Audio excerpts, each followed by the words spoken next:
요한계시록 11장 1절부터 19절 말씀입니다. 요한계시록 11장 1절부터 19절 말씀까지 제가 봉독하겠습니다.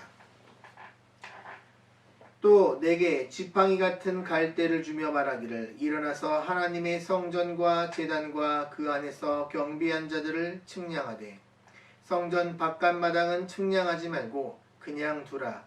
이것은 이방인에게 주었은즉 그들이 거룩한 성을 42달 동안 짓밟으리라. 내가 나의 두 증인에게 권세를 주리니 그들이 굵은 베옷을 입고 1260일을 예언하리라. 그들은 이 땅에 주 앞에 서 있는 두 감람나무와 두 촛대니 만일 누구든지 그들을 해하고자 하면 그들의 입에서 불이 나와서 그들의 원수를 삼켜버릴 것이요 누구든지 그들을 해하고자 하면 반드시 그와 같이 죽임을 당하리라. 그들이 권능을 가지고 하늘을 닫아 그 예언하는 날 동안 비가 오지 못하게 하고 또 권능을 가지고 물을 피로 변하게 하고 아무 때든지 원하는 때로 여러 가지 재앙으로 땅을 치리로다. 그들이 그 증언을 마칠 때에 무적행으로부터 올라오는 짐승이 그들과 더불어 전쟁을 일으켜 그들을 이기고 그들을 죽일 터인즉 그들의 시체가 큰 성 길에 있으리니 그 성은 영적으로 하면 소돔이라고도 하고 애굽이라고도 하니 곧 그들의 주께서 십자가에 못 박히신 곳이라. 백성들과 족속과 방언과 나라 중에서 사람들이 그 시체를 사흘 반 동안 보며 무덤에 장사하지 못하게 하리로다. 이 두 선지자가 땅에 사는 자들을 괴롭게 한 고로 땅에 사는 자들이 그들의 죽음을 보고 즐거워하고 기뻐하여 서로 예물을 보내리라 하더라. 3일 반 후에 하나님께로부터 생기가 그들 속에 들어가매 그들이 발로 일어서니 구경하는 자들이 크게 두려워하더라. 하늘로부터 큰 음성이 있어 이리로 올라오라 함을 그들이 듣고 구름을 타고 하늘로 올라가니 그들의 원수들도 구경하더라. 그때에 큰 지진이 나서 성 10분의 1이 무너지고 지진에 죽은 사람이 7천이라. 그 남은 자들이 두려워하여 영광을 하나님께 돌리더라. 둘째 화는 지나갔으니 보라 셋째 화가 속히 이른도다.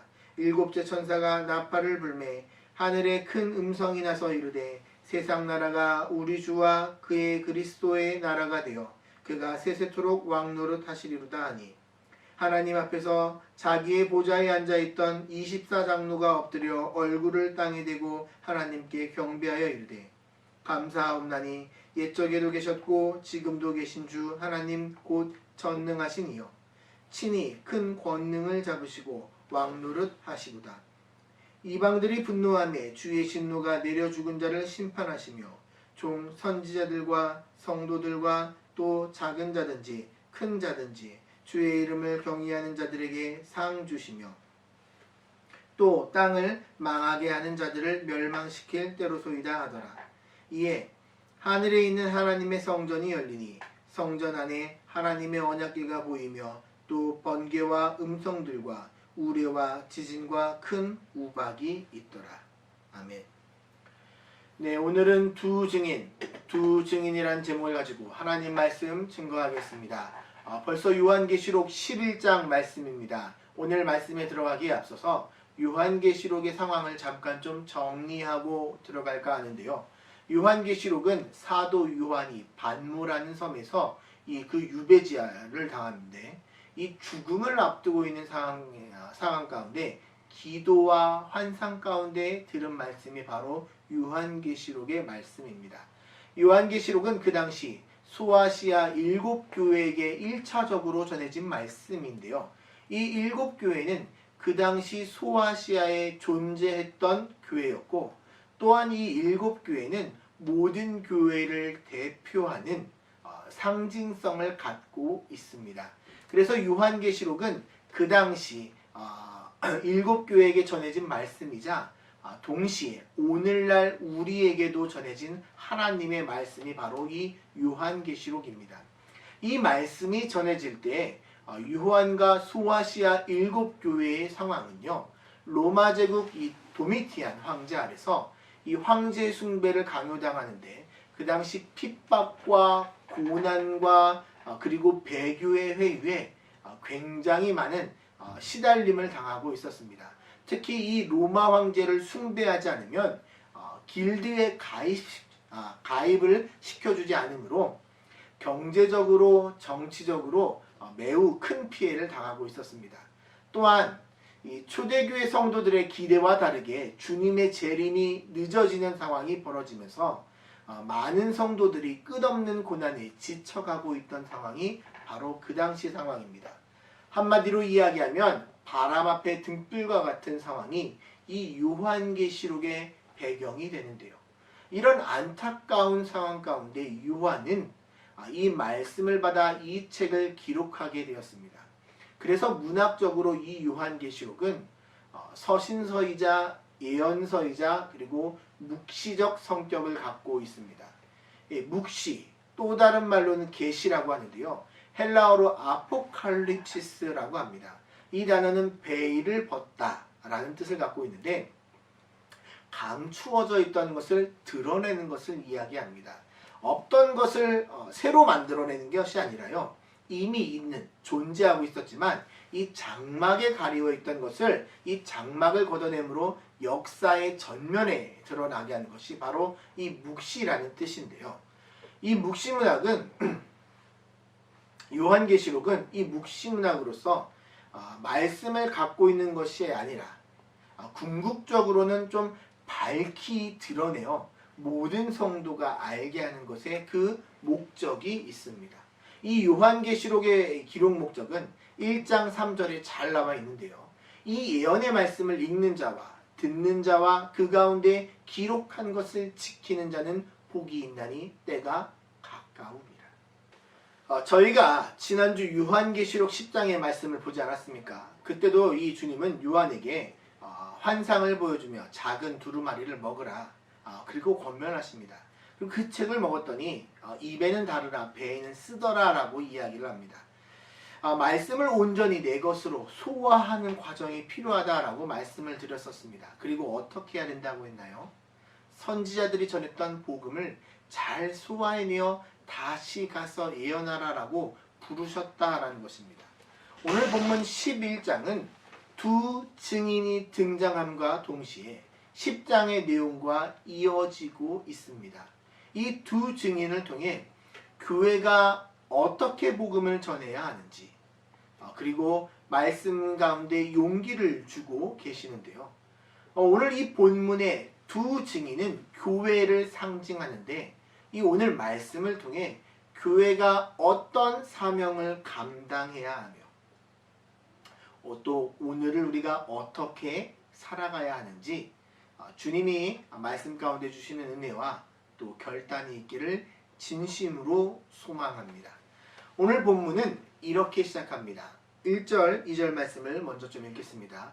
또 내게 지팡이 같은 갈대를 주시며 말하기를 일어나서 하나님의 성전과 제단과 그 안에 경비한 자들을 측량하되 성전 바깥마당은 측량하지 말고 그냥 두라. 이것은 이방인에게 주었은즉 그들이 거룩한 성을 42달 동안 짓밟으리라.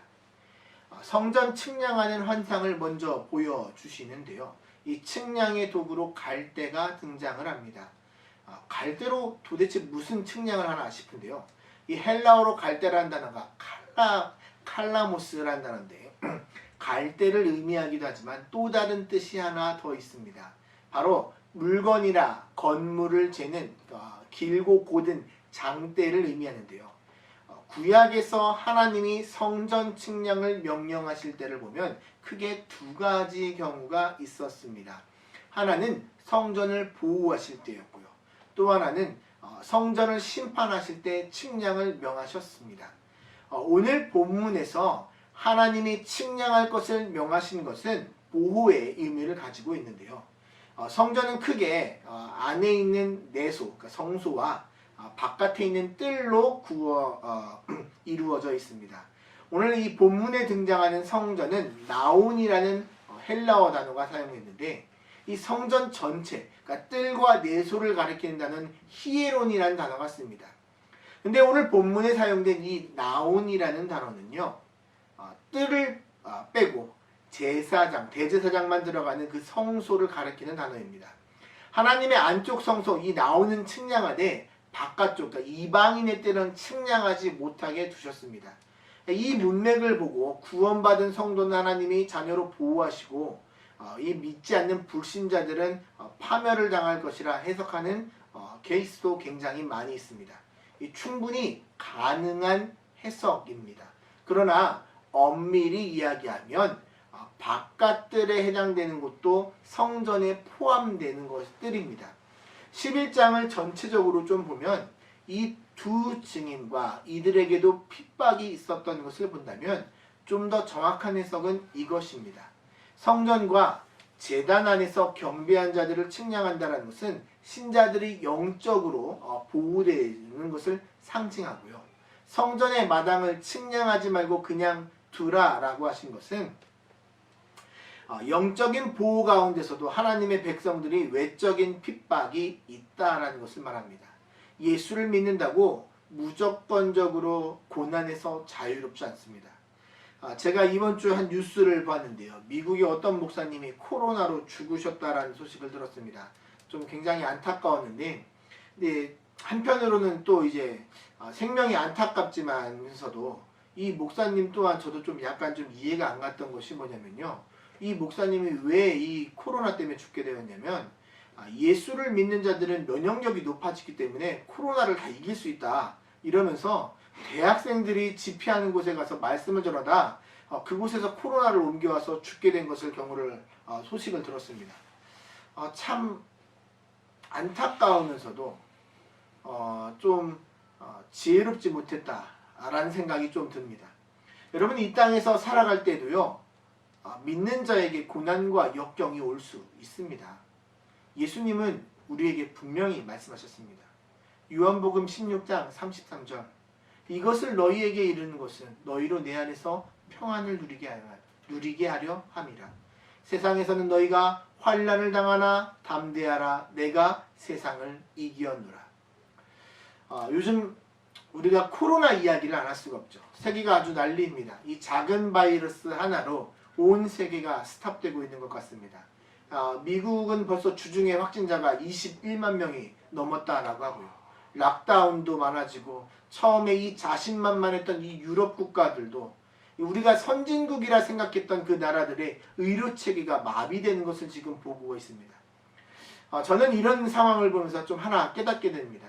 아무리 인간, 사회와 기술, 과학이 발달해도요. 인간은 한계가 있는 피조물임을 다시 한번 경험하게 됩니다.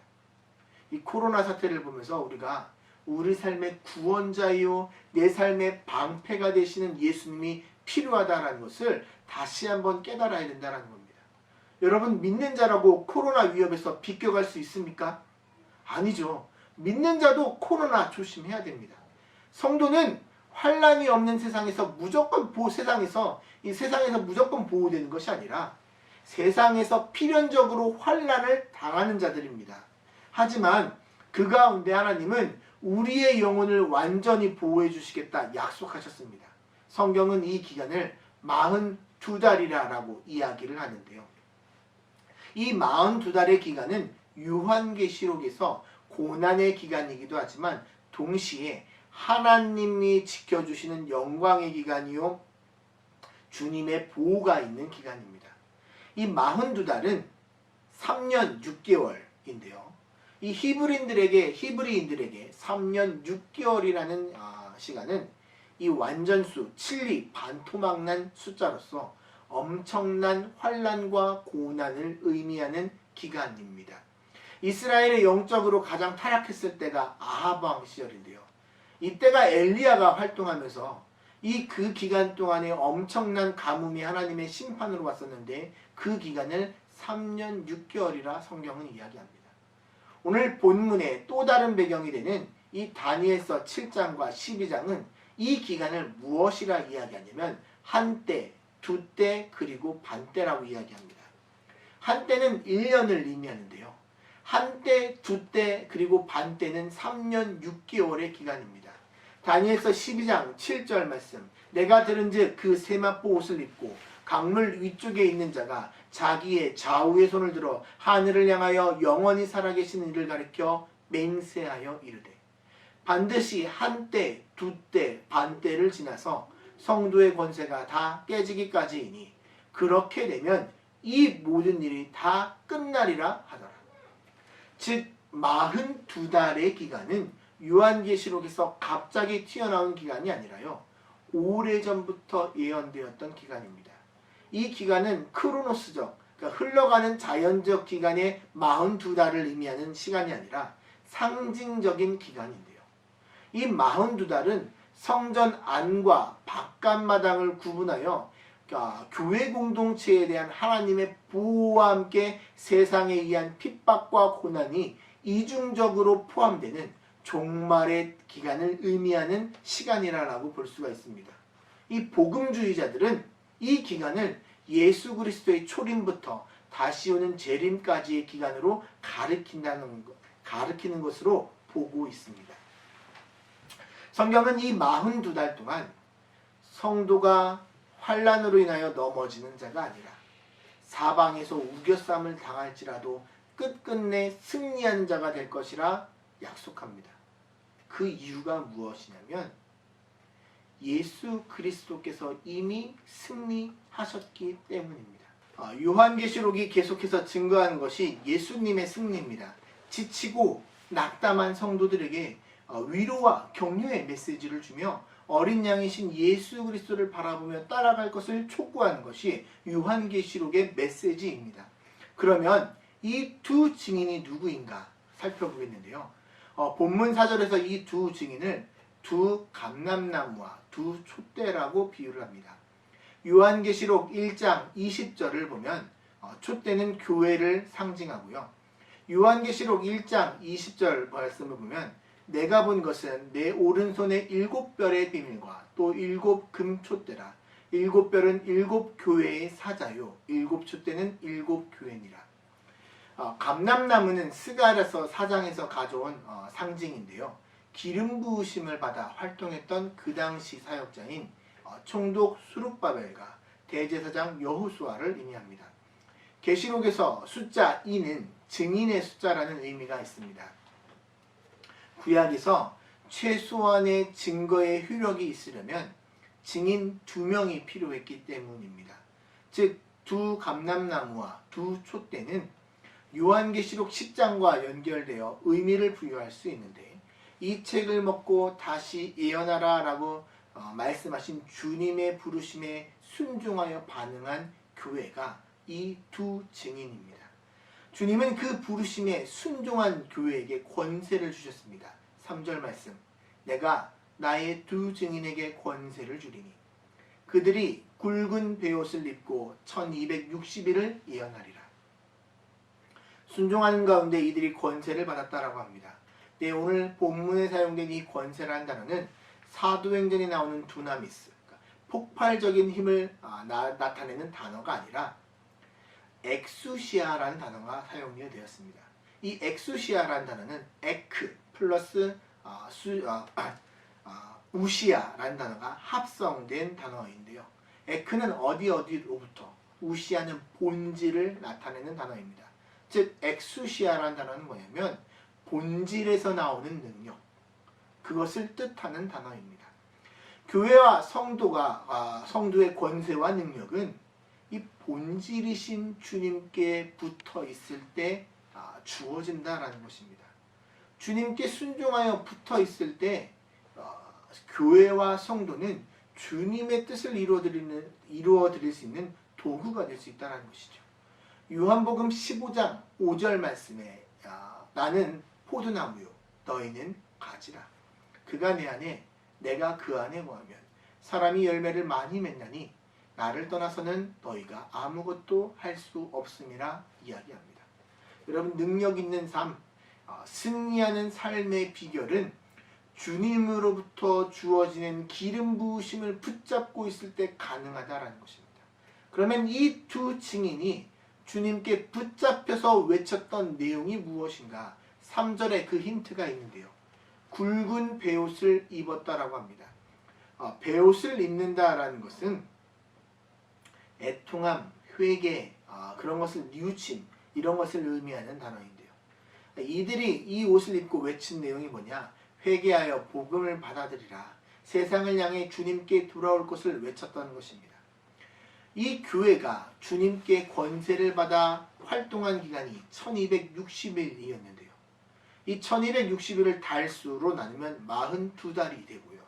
3년 6개월의 기간입니다. 앞에서 보았던 기간과 동일하죠. 이 두 증인이 활동하는 기간이 바로 이 바깥마당이 짓밟히는 기간과 똑같다라는 것입니다. 즉 교회는 예수 그리스도께서 다시 오실 때까지 이 초림과 재림 사이에 고난과 핍박 가운데서도 복음을 증거해야 되는 사명자로 우리를 불렀다라는 것입니다. 이 두 증인의 사역의 모습이 6절에 나와 있는데 그들이 권능을 가지고 하늘을 닫아 그 예언하는 날 동안 비가 오지 못하게 하고 또 권능을 가지고 물을 피로 변하게 하고 아무 때든지 원하는 대로 여러 가지 재앙으로 땅을 치리로다. 여러분 이 구절에서 두 사람이 연상되지 않습니까? 바로 모세와 엘리야입니다. 이 두 사람은 구약의 대표자들인데요. 모세는 언약을 대표하고 엘리야는 선지자들을 대표합니다. 이 증인의 메시지에 세상은 어떻게 반응했을까? 싫어했습니다. 10절을 보면 이 두 선지자가 땅에 사는 자들을 괴롭게 했다라고 이야기합니다. 무슨 말이냐면 이들이 외쳤던 이 회개와 복음의 메시지가 듣는 사람들 가운데 마음 가운데 부담이 되며 싫어함이 되었다라는 것입니다. 얼마나 듣기 싫어했냐면 이들이 죽었을 때 서로 선물을 보낼 정도로 그렇게 좋아했습니다. 사람들이 왜 이렇게 악해졌을까요? 마음이 완고해져서 들리지 않았기 때문입니다. 8절 말씀, 그들의 시체가 큰 성 길에 있으리니 그 성은 영적으로 하면 소돔이라고도 하고 애굽이라고도 하니 곧 그들의 주께서 십자가에 못 박히신 곳이라. 이 두 증인이 죽임을 당한 곳이 예수님께서 십자가에 못 박히신 예루살렘입니다. 그런데 그곳을 이렇게 비유합니다. 영적으로 하면 소돔, 애굽이라. 여러분 예루살렘은요 성령의 임재가 있고 말씀이 들려질 때 어떤 일이 벌어졌습니까? 베드로가 한 번 설교할 때 3,000명이 회개하는 놀라운 역사가 일어났었습니다. 그런데 지금은 말씀을 듣기를 싫어하는 선지자들을 거부하는 도시가 되었고 가장 타락한 도시가 되었다는 겁니다. 이 두 증인은 세상 사람들이 듣지 않았음에도 권세를 가지고 있었음에도 죽기까지 신실하게 낮아지며 말씀을 전했던 것을 볼 수가 있습니다. 세상적으로 보면 너무 미련해 보이지요. 그런데 이 십자가의 도를 깨달은 사람들은요 이렇게 살 수밖에 없습니다. 여러분 우리에게 복음을 그렇게 들려주었던 한 선교사 가정의 이야기가 있습니다. 닥터 홀 선교사 가정의 이야기인데요. 조선회상이라는 책에 보면 이 선교사 가족의 이야기가 담겨 있습니다. 제가 신학부 때 이 수업으로 이 책을 읽었는데요. 제가 이 공부하러 도서관에 갔다가 이 책을 읽으면서 주책맞게 눈물을 펑펑 흘릴 수밖에 없었습니다. 이 도서관에 이 등치 좋은 애가 이게 남자애가 혼자 앉아가지고 책 읽다 울고 있었으니 이 주변에서 학생들이 저를 이상하게 쳐다보더라고요. 이 책의 저자가 셔우드 홀이라는 사람인데 조선에서 태어납니다. 부모가 미국 의사로서 조선 땅에 선교로 갔다가 조선에서 출생하고 어릴 적 기억과 부모들의 일기를 바탕으로 책이 출간되었습니다. 그의 부모들은 미국에서 잘 살 수 있는 삶의 지위와 경제적인 여건을 다 포기하고 그 당시 어려웠던 이 조선에 와서 한 명 한 명을 살리고자 그렇게 동분서주하며 다닙니다. 그러다가 아버지가 병에 걸려 죽게 되고요. 이 셔우드 홀의 어머니는 오늘날 유명한 병원들의 그 전신이 되는 학교를 세우며 선교 활동을 합니다. 그러던 중에 여자 동생 아이도 그곳에서 병으로 죽게 됩니다. 결국 엄마와 이 셔우드 홀은 미국으로 돌아갔다가요. 그곳에서 자라서 의과대학을 졸업하고 나중에 결혼해서 다시 조선으로 오게 됩니다. 사람들이 말립니다. 거기를 왜 또 가느냐? 근데 그에 대한 답은 이것이었습니다. 나는 조선을 사랑한다. 자기 아버지와 동생이 죽어간 그 나라를 사랑한다 라고 이야기합니다. 그리고 조선에 와서 최초의 결핵 요양병원을 세우고 이 크리스마스 씨를 만들어 결핵 환자를 돕는 일을 했습니다. 열심히 조선에서 그렇게 의료 선교를 하다가 일본에 추방을 당했고, 나중에는 이 인도에서 선교 사역을 하다가 결국 마지막엔 자신의 소원대로 한국의 양화진에 이 2대가 걸쳐 가족들이 잠들어 있습니다. 여러분, 이렇게까지 자기를 희생한 자들이 있었기 때문에 복음이 오늘날 우리들에게도 들려진 것입니다. 예수님은 죽기까지 복음을 외쳤던 이 두 증인을 외면하지 아니했습니다. 그들에게 부활에 동참하는 권세와 영광을 허락하셨습니다. 여러분, 우리도 죽음 이후에 부활할 것입니다. 주님이 부활의 첫 열매가 되셨기에 여러분, 우리가 그것에 동참할 수 있음을 확신시키는 것이 오늘 본문입니다. 근데 여러분, 재미난 것이 하나 있습니다. 예수님은 부활을 3일 만에 하셨는데요. 이 요한계시록에 나오는 이 두 증인은 3일하고 반이 지난 다음에 부활했다라고 이야기합니다.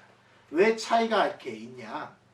3일 반은요, 이 3년 반, 1260일과 이 기간과 대조되는 기간입니다. 이 3년 반은 길고 이 3일 반은 짧은 것을 의미하는데요. 본문은 이 기간을 대비시켜 보여주므로 수치와 모욕은 짧을 것이고 복음에 참여한 영광은 길 것임을 보여주고 있습니다. 이 두 증인의 나팔 죽음과 함께 7번째 나팔이 불고 7 대접재앙으로 이어지며 7 대접재앙이 마무리될 때 곧 끝이 오게 됩니다. 오늘 여러분 말씀을 들으면서 어떤 분들은 삶으로 사는 것이 굉장히 부담으로 다가오시는 분도 있을 것 같습니다. 내가 저렇게 살 수 있을까? 내가 어떻게 복음을 전할 수 있을까? 하는 마음이 드실지도 모르겠습니다. 여러분, 초대교회 성도들의 상황도요, 저희랑 비슷했습니다. 아니, 더 어려웠습니다. 사랑하는 한사랑교회 성도 여러분들, 하나님을 진심으로 사랑하며 예수 그리스도를 믿는 삶을 보여주시기 바랍니다. 그리고 기회가 되면 전하십시오. 전하고 난 이후에 주님이 일하실 것입니다. 우리는 다만 기도하며 뿌릴 뿐입니다. 자라고 열매 맺게 하시는 것은요, 오직 하나님께서 하실 일입니다. 오늘 여러분, 이 본문의 19절은 19절의 환상을 보여주므로 마무리가 되고 있습니다.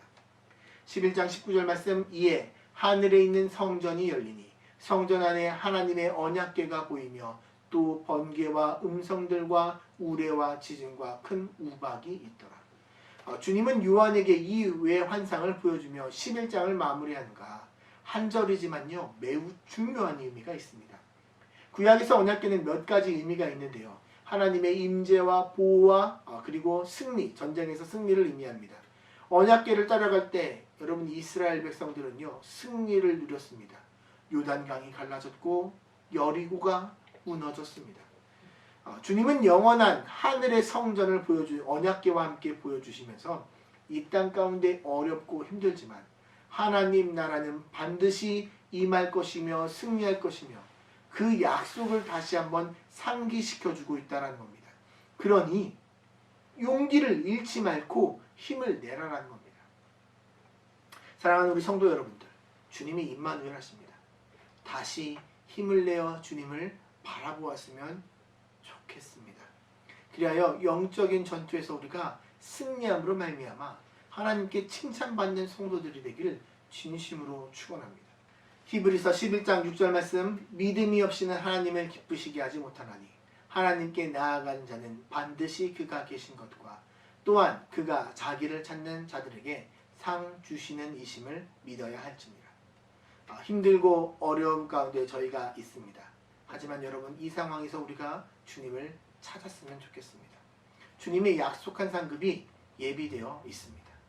말씀 정리합니다. 여러분, 말씀을 먹으십시오. 주님을 그리고 사랑하십시오. 그리고 우리가 증인의 삶을 살아갔으면 좋겠습니다. 이 땅에서 아픔과 환난과 어려움은 있지만 주님은 반드시 승리할 것이고 그 증인의 삶을 살아가는 자들에게 하나님은 약속된 승리를 누리게 하시며 성도를 존귀하게 하실 것입니다. 주님 다시 오실 때까지 증인의 삶을 살아가는 복된 모든 성도님들 되시길 진심으로 축원합니다. 기도하겠습니다. 축도하고 오늘 예배 마무리하도록 하겠습니다. 주님, 저희들 삶 가운데 주의 은혜가 있게 하여 주시옵소서. 저희가 힘들고 어려운 가운데서도 다시 주님을 바라봅니다. 저희가 복음에 동참하는 그런 성도들이 될 수 있도록 우리 삶과 우리 마음을 주님께서 만지시고 붙잡아 주시옵시며 주님, 저희가 이 고난 주간을 주님과 함께 다시 보낼 수 있도록, 그리고 부활하신 예수님을 저희가 기대하며 저희가 나아갈 수 있었으면 좋겠습니다. 비록 저희가 같이 모여 예배드릴 수는 없지만 이 부활주일이 그냥 흘러가는 시간이 아니라 정말 주님께서 새 생명 주신 것을 기대하며 감사하며 맞이하는 우리 복된 교회 성도들 되게 하여 주시옵소서. 이제는 예수 그리스도의 부활하신 은혜와 성부 하나님의 극진하신 사랑과 성령님의 내주 교통함의 역사가 오늘 말씀 가운데 결단하고 또 새로운 삶을 살기로 결단한 모든 신령 가운데 이제부터 영원토록 함께 있을지어다.